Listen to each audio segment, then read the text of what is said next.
साथियों, एनडीए ने हमेशा करप्शन फ्री, रिफॉर्म ओरिएंटेड, स्थिर सरकार देश को दी है। जब जब हमें अवसर मिला, हम लोगों ने काम किया है। उसके सामने कांग्रेस नेतृत्व वाली यूपीए, अब उन्होंने पुरानी अपनी छवि सुधारने के लिए नाम बदल दिया, लेकिन पहचान घोटालों की है। आए दिन घोटाले, यही पहचान रही है। और नाम बदलने के बावजूद भी देश उनके घोटालों को नहीं भुला है, उनको नकारा है।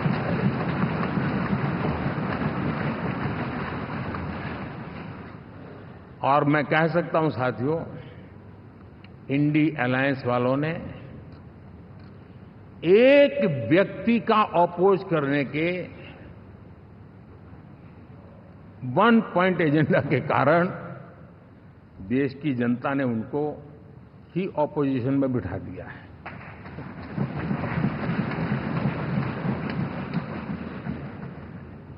एनडीए विकसित भारत इस संकल्प को लेकर के चुनाव में गया था। देश के लिए सकारात्मक सोच को लेकर के गया था। देश की युवा शक्ति के सामर्थ्य को समझ करके नए अवसरों को लेकर के देश को आगे बढ़ने की बात लेकर के गया था। जबकि हमारे सामने जो लोग थे, वो भ्रम फैलाना, झूठ फैलाना, यही गुमराह करने वाले काम यही करते रहे थे।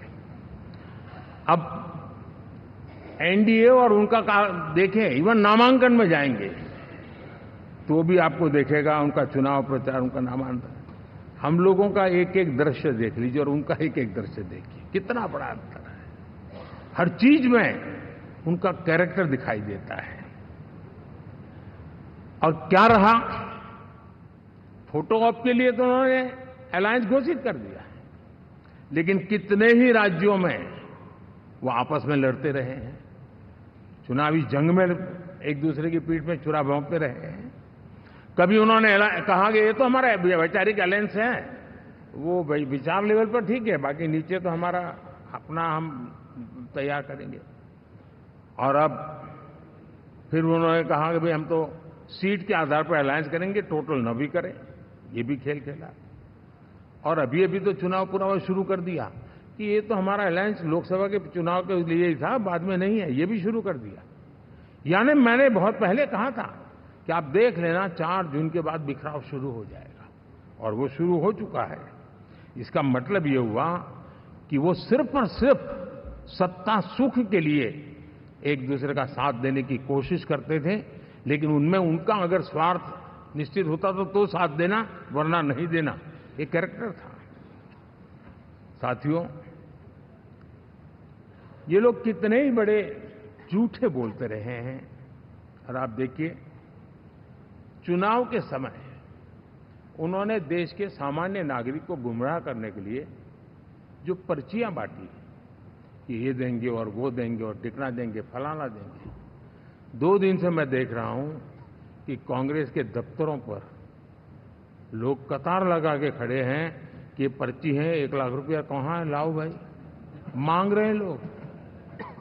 यानी आपने जनता जनार्दन की आंखों में कैसा उनको भ्रमित किया, कैसी आंख में धूल झोंक दी कि वो बेचारा सामान्य नागरिक मान के चलता था, हाँ भाई 4 जून के बाद रुपया मिल जाएगा, इसलिए वो जाके खड़ा रह गया। और अब उसको धक्का मारा जा रहा है, डंडे मारे जा रहे हैं, वहां से निकाला जा रहा है। अब इस प्रकार का चुनाव, ये अपने आप में देश के गरीबों का अपमान है, हमारे देश के सामान्य नागरिकों का अपमान है। और कभी भी देश ऐसी हरकतों को न भूलता है, न ही कभी माफ किए बिना माफ कभी करता है।